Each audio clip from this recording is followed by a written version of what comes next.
Assalamualaikum warahmatullahi wabarakatuh. Kali ini kami akan membahas tentang para wali Allah yang mampu mengubah sebuah benda menjadi emas. Siapa sajakah mereka? Dan bagaimana kisahnya? Untuk mengetahui jawabannya, simak pembahasan kali ini hingga akhir. Karomah adalah sebuah pemberian berupa suatu kelebihan dari Allah Subhanahu wa Ta'ala yang dianugerahkan kepada para wali atau kekasihnya. Wujud dari karomah sendiri biasanya memiliki sifat di luar logika akal manusia. Sehingga, sangat sulit bagi manusia biasa mampu memiliki kelebihan ini. Seorang wali Allah diberi anugerah karomah dengan berbagai jenis yang berbeda-beda. Ada yang bisa melipat bumi, menghilang, mengetahui hati seseorang, atau bahkan mengubah benda menjadi benda lain. Dalam kesempatan kali ini, kami akan membahas tentang para waliullah yang mampu mengubah suatu benda menjadi emas. Berikut ini kisah-kisah selengkapnya. Sunan Bonang. Sunan Bonang merupakan wali yang termasuk dalam jajaran Wali Songo, yaitu penyebar agama Islam di Tanah Jawa. Sunan Bonang lahir pada tahun 1465 Masehi, dan nama aslinya adalah Syekh Maulana Makdum Ibrahim, yang merupakan putra dari Sunan Ampel. Ibunya bernama Dewi Kondrowati, atau yang dikenal dengan nama Nyai Ageng Manila Putri, dari Adipati Tuban yang bernama Aryo Tejo. Kanjeng Sunan Bonang diperintahkan berdakwah di daerah Tuban, Jawa Timur. Sunan Bonang terkenal menguasai ilmu fikih, tasawuf, usuluddin, seni, arsitektur, sastra, dan dikenal memiliki karomah kebatinan yang luar biasa. Salah satu karomah yang dimiliki beliau adalah mampu mengubah buah aren menjadi emas. Berikut ini kisah selengkapnya. Peristiwa ini terjadi saat bertemunya antara Sunan Bonang dengan Raden Sahid, atau Branda Lokajaya. Sebelumnya, Raden Sahid merampas tongkat milik Sunan Bonang, hingga beliau terjatuh. "Kenapa kamu tega berbuat kasar kepada orang tua seperti saya?" ucap Sunan Bonang kepada Raden Sahid. "Aku ingin harta untuk saya berikan pada fakir miskin," ucap Raden Sahid. "Niatmu itu sungguh baik anak muda. Tapi kamu memakai cara yang salah," kata Sunan Bonang. Allah Subhanahu wa Ta'ala suka kepada pekerjaan yang baik, dan hanya mau menerima amal dari hasil pekerjaan baik dan halal. Imbuh Sunan Bonang. Raden Sahid terheran dengan pernyataan Sunan Bonang tersebut. "Baiklah kalau kamu butuh harta. Ambillah itu barang halal," kata Sunan Bonang sambil menunjuk dengan tongkatnya ke sebuah pohon aren. Dengan karomah yang dimiliki Sunan Bonang, buah pohon aren tersebut berubah menjadi emas. Raden Sahid terkejut melihat buah aren berubah menjadi buah emas, dan ia lalu berkata, "Kau jangan menipuku dengan sihir." Raden Sahid kemudian membaca mantra untuk menghalau ilmu sihir. Namun ternyata, Sunan Bonang itu tidaklah menggunakan ilmu sihir, dan pohon aren itu benar menjadi emas. Raden Sahid keheranan dan langsung memanjat, kemudian pohon bergetar hingga dia terjatuh dan pingsan. Setelah sadar, buah aren emas sudah kembali seperti semula, dan membuat Raden Sahid semakin heran. Raden Sahid kemudian mencari orang tua yang sudah pergi, namun ia tidak mampu mengejarnya. Setelah bersusah payah mengejar Sunan Bonang, akhirnya Raden Sahid berhasil menyusul saat Sunan Bonang, yang sudah berada di tepi sungai. Raden Sahid kemudian meminta untuk dijadikan murid. Sunan Bonang menyanggupinya, asal Raden Sahid melakukan ujian kesetiaan dahulu. Kemudian Sunan Bonang menancapkan tongkatnya, dan memerintahkan Raden Sahid menunggui tongkat tersebut, dan jangan beranjak sebelum ia kembali ke tempat itu. "Apa sanggup kamu menjaga tongkat ini?" tanya Sunan Bonang. Sanggup Kiai, ucap Raden Shahid. Kemudian Sunan Bonang melanjutkan perjalanannya menuju kota Demak. Sunan Giri. Sebagai keluarga pedagang, Nyi Ageng menyuruh Djoko Samudro, atau Sunan Giri Muda, untuk memimpin dan mengawal kapal yang akan berdagang antar pulau. Salah satu pulau atau daerah yang didatangi adalah Banjarmasin yang ketika itu sudah merupakan pelabuhan yang ramai. Diceritakan, bahwa armada kapal dagang yang dipimpin oleh Raden Paku sebanyak 3 buah, dan dipimpin oleh juragan dari Kamboja yang bernama Abu Hurairah. Djoko Samudro atau Raden Paku saat itu diperkirakan berusia 23 tahun. Ketika Djoko Samudro dan armada kapalnya tiba di Banjarmasin, ternyata daerah ini sedang dilanda paceklik. Penduduk banyak yang kekurangan pangan dan sakit-sakitan. Tidak dijelaskan mengapa paceklik itu terjadi, boleh jadi karena gagal panen, kemarau panjang, atau karena sedang terjadi perang saudara antara Pangeran Tumenggung dengan Pangeran Samudera yang berlarut-larut, yang melibatkan pasukan rakyat dalam jumlah besar. Sehingga, masyarakat tidak mampu membeli barang-barang jualannya. Melihat hal ini, Djoko Samudro bukannya menjual barang dagangan, melainkan malah membagikannya secara gratis kepada penduduk yang berhak mendapatkan.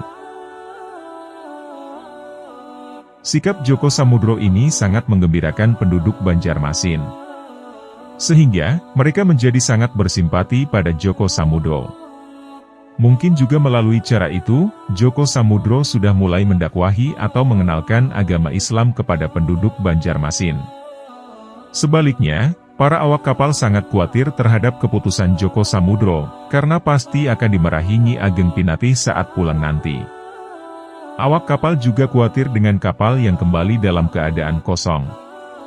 Karena, biasanya banyak barang dari Banjarmasin, terutama hasil bumi dan hasil hutan yang bisa dibawa pulang ke Jawa. Dikhawatirkan, kapal itu bisa oleng dan tenggelam diterjang ombak laut yang ganas. Djoko Samudro kemudian menyuruh agar karung-karung bekas barang dagangan yang dibawa dari Jawa diisi dengan batu dan pasir untuk dijadikan pemberat kapal. Meski berat hati, para awak kapal terpaksa menuruti suruhan anak angkat majikannya itu. Sesampai di kota Gresik, kekhawatiran mereka terbukti. Nyi Ageng marah besar. Tidak saja kepada para awak kapal, tetapi juga ia marah kepada Djoko Samudro. Ia khawatir hal itu akan membuatnya bangkrut. Djoko Samudro berusaha menenangkan ibu angkatnya, seraya menasihati dengan tausiah agama. Djoko Samudro menasihati agar ibunya bersabar dan introspeksi, kalau selama ini terlalu pelit, lupa berzakat dan bersedekah, dan hanya berdagang mencari keuntungan saja. Ibunya kemudian sadar dan bersedia untuk memperbaiki diri. Ia pun mengikhlaskan barang-barang yang terlanjur diberikan Djoko Samudro di Banjarmasin. Namun alangkah terkejutnya ketika ia kembali ke kapal. Dilihatnya, karung-karung yang semula berisi batu dan pasir itu, ternyata telah berubah menjadi bongkahan emas yang bernilai tinggi. Versi lain menyatakan, isinya adalah barang hasil bumi dan hutan yang biasanya dibawa dari Kalimantan, yang kualitas dan jumlahnya jauh melebihi barang-barang yang semula diberikan oleh Raden Paku kepada warga Banjar. Sejak itu, Nyi Ageng Pinatih semakin kaya, dan kekayaannya dipakai untuk membantu fakir miskin, serta untuk kepentingan menyukseskan dakwah Sunan Giri. Ia kemudian menjadi rajin bersyukur dan tidak ragu lagi, bahwa anak angkatnya adalah seorang ulama besar yang memiliki karomah. Djoko Samudro kemudian diminta mengurangi aktivitas dagangnya, dan lebih memfokuskan diri berdakwah. Ia kemudian tinggal di Sidomukti Giri, dan mendirikan pondok pesantren di sana. Selanjutnya ia mempunyai gelar Sunan Giri, dan bergabung dalam lingkaran ulama Wali Songo. Sunan Gresik. Sunan Gresik, atau yang juga dikenal dengan nama Sunan Maulana Malik Ibrahim, adalah salah satu dari 9 wali songo yang terkenal dalam sejarah penyebaran agama Islam di Indonesia. Salah satu kesaktiannya yang terkenal adalah melebur pasir jadi emas. Kisah dan pengaruh Sunan Gresik merupakan bagian penting dari sejarah Islam di Indonesia, dan warisan beliau terus hidup dan menginspirasi umat Muslim hingga saat ini. Sunan Gresik atau Sunan Maulana Malik Ibrahim sering dikaitkan dengan berbagai kisah kesaktian yang dianggap sebagai karomah, atau keajaiban yang dilakukan olehnya. Meskipun demikian, penting untuk diingat, bahwa dalam sejarah Islam, fokus utama adalah pada ajaran dan peran Sunan dalam penyebaran agama Islam. Bukan pada kesaktian atau hal-hal supranaturalnya. Salah satu kisah yang populer adalah kemampuan Sunan Gresik untuk mengubah pasir menjadi emas. Dalam cerita ini, Sunan Gresik dikatakan mampu mengeluarkan emas dari genggaman tangannya, atau menyentuh pasir dengan tongkatnya, lalu pasir tersebut berubah menjadi emas. Kisah ini melambangkan keberkahan dan kemampuan Sunan Gresik dalam memberikan kehidupan yang lebih baik kepada masyarakat. Sunan Gunung Jati. Islam masuk di Nusantara khususnya di Jawa, tak lain karena jasa para wali Allah, atau yang kita kenal dengan Wali Songo. Sebagai bentuk kemahakuasaannya, Allah memberikan mereka karomah untuk mempermudah syiar agama Islam, agar lebih diterima di tanah Jawa ini. Sehingga, dengan karomah tersebut, masyarakat Jawa mengakui bahwa para wali songo adalah orang-orang yang dekat dengan Allah Subhanahu wa Ta'ala. Dikisahkan, ada seorang pengrajin pemahat bambu untuk dibuat tempat minuman lahang, dan wadah air minum yang dibuat dari bambu. Lahang adalah minuman tradisional khas Sunda yang terbuat dari sadapan air aren. Minuman lahang ini ditempatkan pada wadah bambu yang sangat besar. Sang pemahat ini bernama Ki Gedeng Panderesan. Saat itu, ia sedang mengerjakan pahatan bambunya sambil ngidung, atau menyanyikan kidung Sunda. Kemudian datanglah Sunan Gunung Jati yang saat itu sedang melintas di tempat itu, dan menyapa memberikan salam. Assalamualaikum. Ki Gedeng Panderesan yang saat itu bukan beragama Islam, tidak mengerti dan hanya diam saja tidak menjawab. Kemudian Sunan Gunung Jati berkata lagi, "Kisanak, Anda sedang membaca doa apa, begitu nyaringnya? Begini saja. Bagaimana kalau kita saling bertukar? Saya punya doa yang sangat bagus, dan tidak perlu dibaca nyaring, tapi khasiatnya sangat besar. Kalau tidak percaya silahkan dicoba dahulu." Ucap Sunan Gunung Jati. "Saya coba dulu. Kalau usaha saya semakin baik saya akan meneruskannya," kata Ki Gedeng Panderesan. Kemudian Sunan Gunung Jati mengajarkan 2 buah kalimat syahadat. Dan Ki Gedeng Panderesan pun bisa menghafalnya, dan mulai membacanya terus-menerus. Selang beberapa saat, terjadi hal yang di luar harapannya. Bambu pahatannya tidak mengucurkan air. Lantas, bagaimana bisa dijual? Ki Gedeng berkata, "Anda ini siapa? Orang usaha malah dipersulit." "Saya orang Cirebon. Saya bermaksud membantu biar untung," ucap Sunan Gunung Jati.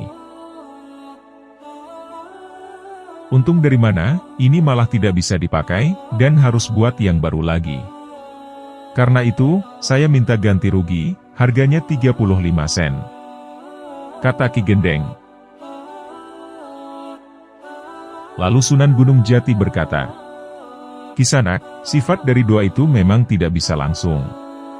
Tapi kalau mau bersabar, bersyukur dan bertawakal, nanti bisa mendapatkan yang lebih besar. Lihatlah ke dalam ruas bambu itu, nilainya lebih dari 35 sen. Setelah memahami saran dari Sunan Gunung Jati, lalu kemudian Ki Gedeng melihat ke dalam bambu. Dan ternyata, isinya penuh dengan pasir emas. Ki Gedeng terpana melihat keajaiban tersebut. Ia langsung sujud syukur dengan penuh hormat, dan langsung mengundang Sunan Gunung Jati untuk dijamu di rumahnya. Lalu Ki Gedeng menyiapkan jamuan panggang ayam untuk Sunan Gunung Jati. Sunan Gunung Jati kemudian memegang ayam panggang tersebut, dan ajaibnya, ayam tersebut hidup lagi lalu terbang menuju kandang. Karena ayam panggang ini hidup lagi dan mengerami telurnya, maka namamu akan diganti menjadi Ki Gedeng Sangka Nurit, ujar Sunan Gunung Jati. Sejak saat itulah, Ki Gedeng masuk Islam dan menjadi murid Sunan Gunung Jati. Kisah ini memberi hikmah. Jika kita berdoa kepada Allah dan belum terkabul, maka janganlah berprasangka buruk kepadanya. Jika kita bisa bersabar dan terus berikhtiar, maka Allah akan mengganti dengan yang lebih baik, atau lebih besar lagi. Sunan Kalijaga. Alkisah, Ki Pandan Arang I, Adipati di Semarang sangat menderita karena putri kesayangan menderita sakit lumpuh. Segala ikhtiar telah dilakukan, tapi malangnya semua usaha beliau gagal, dan tidak ada kemajuan. Putrinya tetap lumpuh. Sehingga beliau mempunyai nazar, barang siapa yang dapat menyembuhkan putrinya, akan diambil sebagai menantu. Pada suatu hari, Sunan Kalijaga memberitahu bahwa di Gunung Gede ada orang yang pandai bernama Ranawijaya. Ia berasal dari Majapahit. Atas permintaan Ki Pandan Arang I, Ranawijaya datang ke Kadipaten. Dengan doa khusus, beliau mendoakan sang putri. Dan akhirnya, sang putri dapat disembuhkan. Walhasil, Ranawijaya kemudian diambil sebagai menantu oleh Ki Pandan Arang I. Pada saat Ki Pandan Arang I meninggal dunia, Ranawijaya menggantikan mertuanya, dengan gelar Ki Pandan Arang II. Daerahnya maju pesat, rakyatnya pun makmur, termasuk perkembangan agama Islam cukup memuaskan. Namun kemakmuran dan keberhasilan dalam pemerintahannya membuat Ki Pandan Arang II lupa diri. Ia berubah jadi congkak, sombong, dan arogan. Ia selalu mengejar harta, walaupun sudah melimpah ruah. Mengetahui keadaan semacam itu, Sunan Kalijaga datang menyamar sebagai penjual rumput. Dalam kesempatan tawar-menawar, disisipkan peringatan terhadap perilaku Ki Pandan Arang II yang telah menyimpang dari ajaran agama Islam. Berulang kali Sunan Kalijaga datang memperingatkan, namun tak dihiraukan. Akhirnya, Sunan Kalijaga menunjukkan kesaktiannya. Setiap tanah yang dicangkulnya berubah menjadi sebongkah emas, dan diberikan kepada Pandan Arang II. Pandan Arang II sangat heran terhadap kesaktian sang penjual rumput.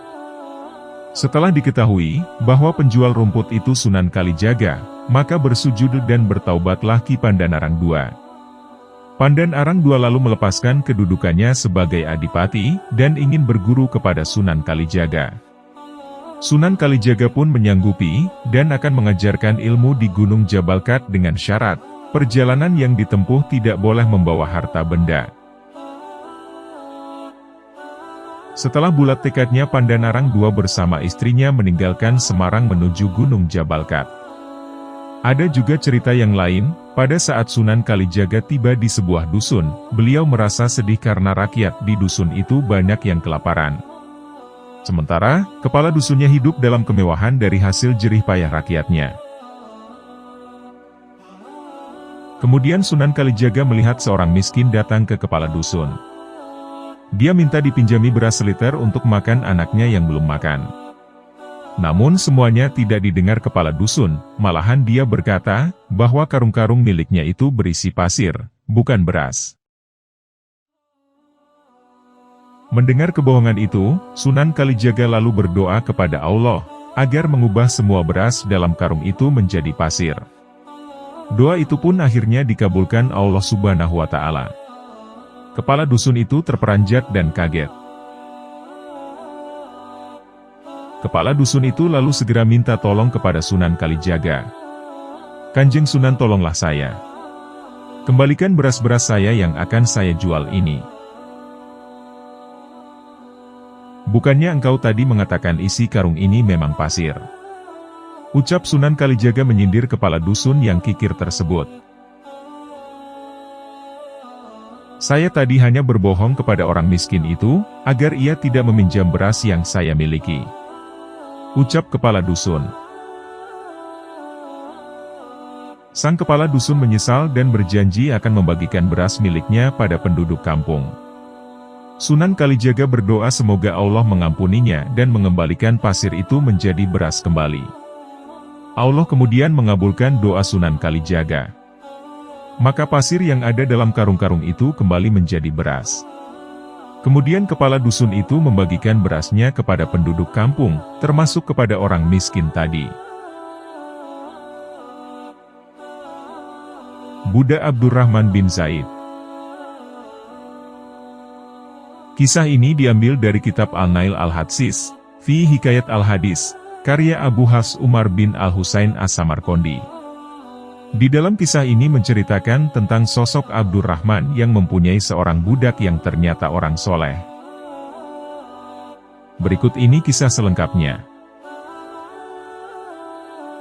Malam itu, budak milik Abdurrahman bin Zaid tak ada di rumah. Padahal, sesuai kesepakatan, ia hendaknya melayani kebutuhan majikannya setiap malam. Keesokan harinya, budak itu memberi Abdurrahman sekeping dirham yang bertuliskan surat Al-Ikhlas. Abdurrahman terkejut dan bertanya, "Dari mana kamu mendapatkan dirham ini?" "Wahai Tuan, aku akan memberimu seperti ini setiap malam, asalkan engkau tidak menyuruhku bekerja melayanimu setiap malam," jawab si budak. Abdurrahman pun menyetujuinya. Dan setiap malam, si budak selalu pergi dan muncul lagi di pagi hari. Beberapa hari kemudian, kawan-kawan Abdurrahman menyarankannya untuk menjual saja budak itu. Karena menurut mereka, budak tersebut merupakan tukang gali kubur. Menurut mereka, ia bekerja di tempat lain juga.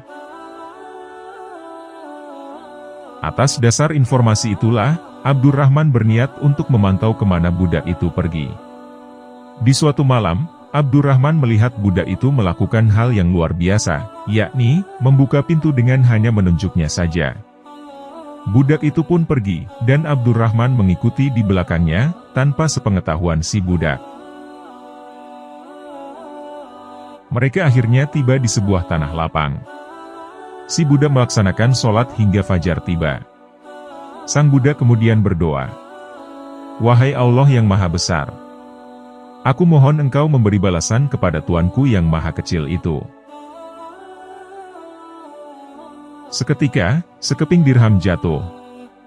Melihat itu, Abdurrahman takjub.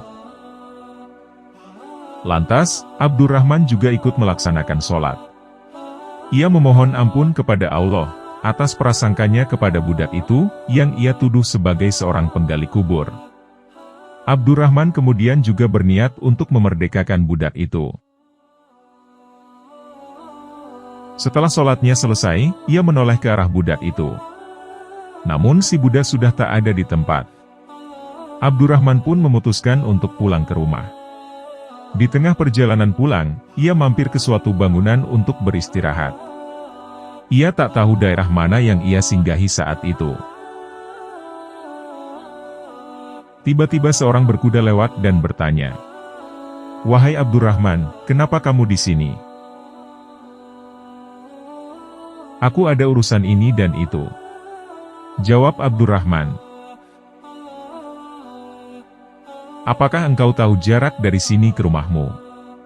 tanya orang berkuda itu. "Aku tidak tahu," jawab Abdurrahman singkat.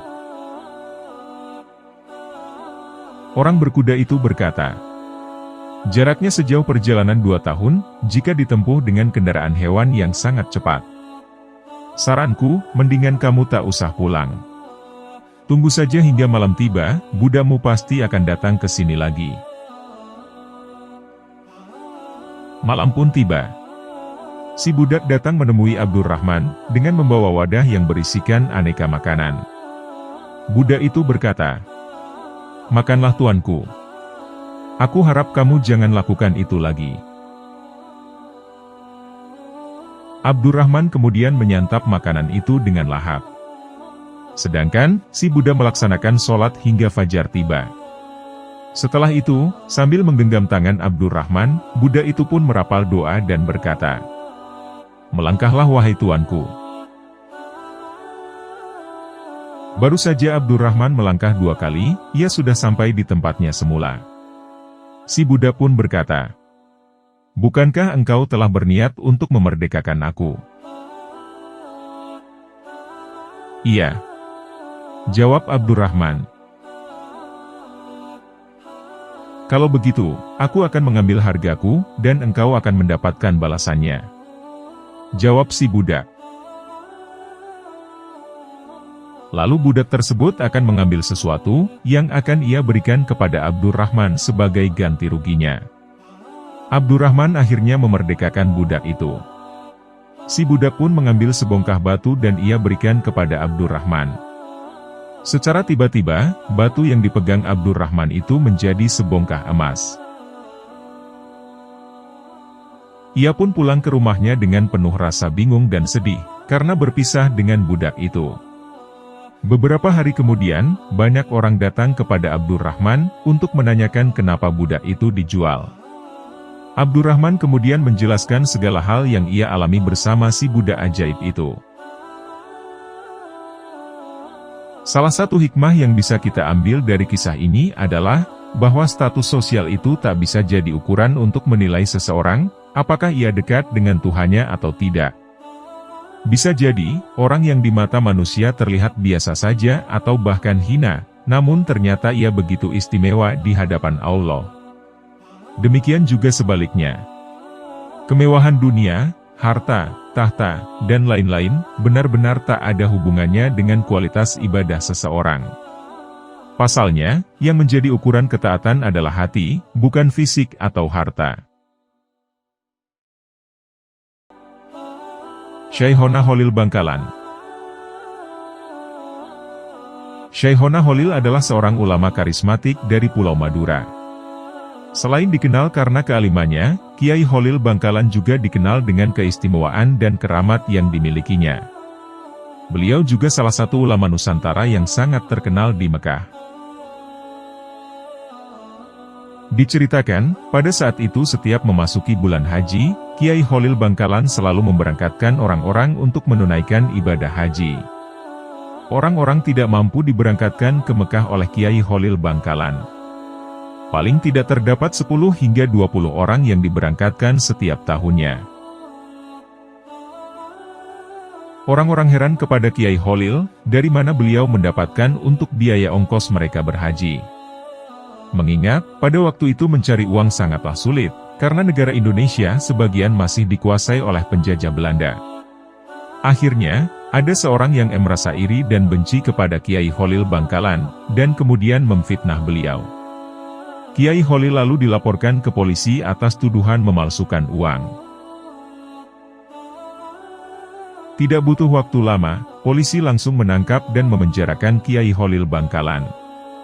Kejadian aneh mulai terlihat ketika Kiai Holil Bangkalan diinterogasi oleh para polisi. Polisi berkata kepada Kiai Holil, "Kiai, saya memanggil Anda karena ada yang melaporkan kalau Anda telah memalsukan uang." Kata polisi, "Saya tidak memalsukan uang." "Itu tidak benar," jawab Kiai Holil. "Anda setiap tahun memberangkatkan orang naik haji, terus Anda dapat uang dari mana?" Sanggah polisi. "Yang memberangkatkan mereka naik haji bukan saya, akan tetapi Allah Subhanahu wa Ta'ala," jawab Kiai Holil Bangkalan. Sambil berkata demikian, Kiai Holil Bangkalan menunjuk sebuah batu dengan tangannya. Dan subhanallah, dengan izin Allah, batu itu seketika berubah menjadi emas murni 24 karat. Polisi tersebut terbelalak, melihat kejadian aneh menakjubkan di depan matanya itu. Sampai-sampai, ia tidak bisa berkata dan berucap. Kiai Holil juga menunjuk batu yang lain, dan seketika batu itu pun juga berubah menjadi emas. Melihat emas berserakan, para polisi Belanda itu saling berebut mengambil batu yang tadi berubah menjadi emas. Polisi pun akhirnya sadar, jika Kiai Holil Bangkalan itu difitnah. Dan pada hari itu juga, Kiai Holil dibebaskan dengan hormat. Itulah kisah kesaktian dan karomah Syekhona Khalil Bangkalan, yang dapat mengubah batu menjadi emas 24 karat. Habib Abdul bin Ali Al-Haddad. Suatu sore, seorang bangsawan Bugis dari Makassar bertandang ke Bangil. Ia menghadiahkan sebuah peti dari emas berisi kayu gaharu, dan sejumlah uang yang banyak untuk Habib Abdullah. Sebelum menerima hadiah, Habib Abdullah bertanya, "Apakah di negerimu ada orang yang berhak menerima sedekah?" Bangsawan itu berkata, "Ada, wahai Habib." Maka Habib Abdullah berkata, meminta agar hadiah itu dibagi-bagikan kepada fakir miskin di Makassar. "Alhamdulillah, kami dalam keadaan mampu," ujar Habib Abdullah seraya menunjuk sebuah karung penuh uang emas. Maka sang bangsawan Bugis itu pun segera mohon maaf, dan berjanji melaksanakan amanatnya. Habib Abdullah memang dikenal sangat dekat dengan fakir miskin. Setiap bulannya, beliau selalu membantu sekitar 70 keluarga miskin di daerah rumah beliau.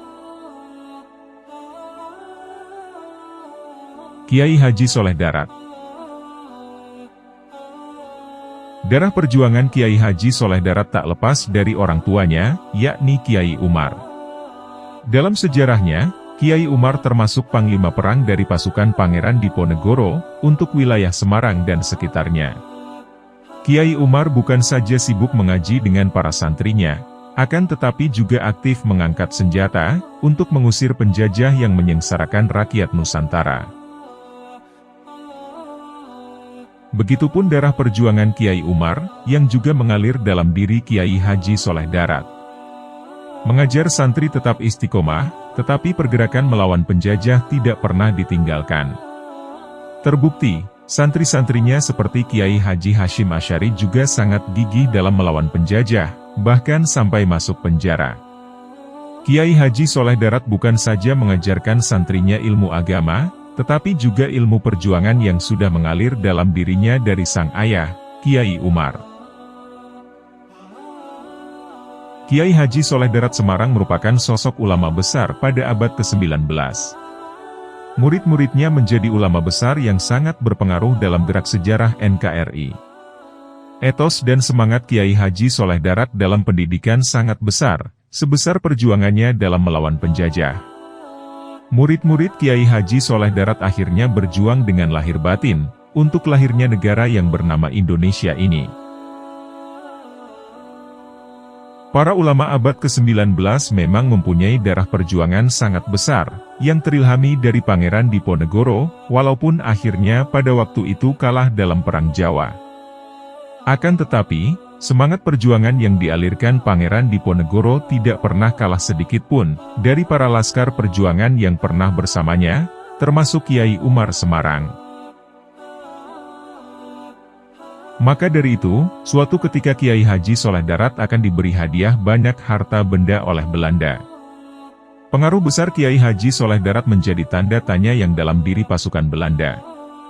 Hadiah itu untuk membujuk Kiai Haji Soleh Darat agar bisa kompromi, dan bahkan bisa masuk barisan Belanda.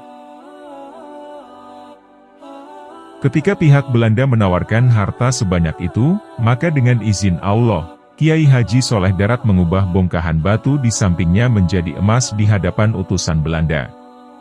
Tentu saja, utusan Belanda kaget, takut, dan sesegera mungkin meninggalkan Kiai Haji Soleh Darat.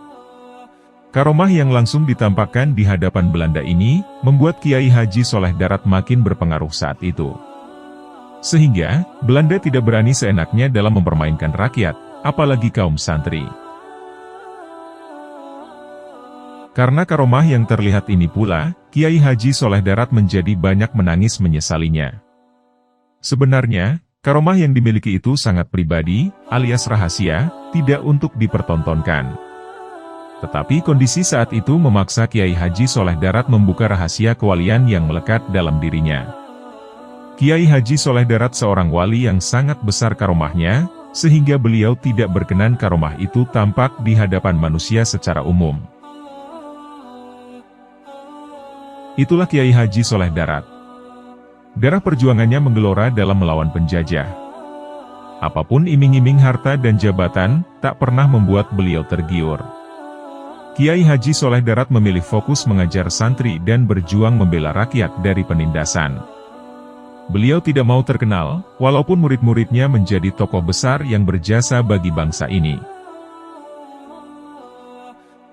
Demikianlah kisah karomah dari para waliullah yang mampu mengubah suatu benda menjadi emas. Semoga kita dapat mengambil hikmah dari kisah ini. Wallahu a'lam bishawab. Terima kasih telah menonton. Jangan lupa klik tombol subscribe, like, komen, dan share, sebagai bentuk dukungan terhadap channel kami. Wassalamualaikum warahmatullahi wabarakatuh.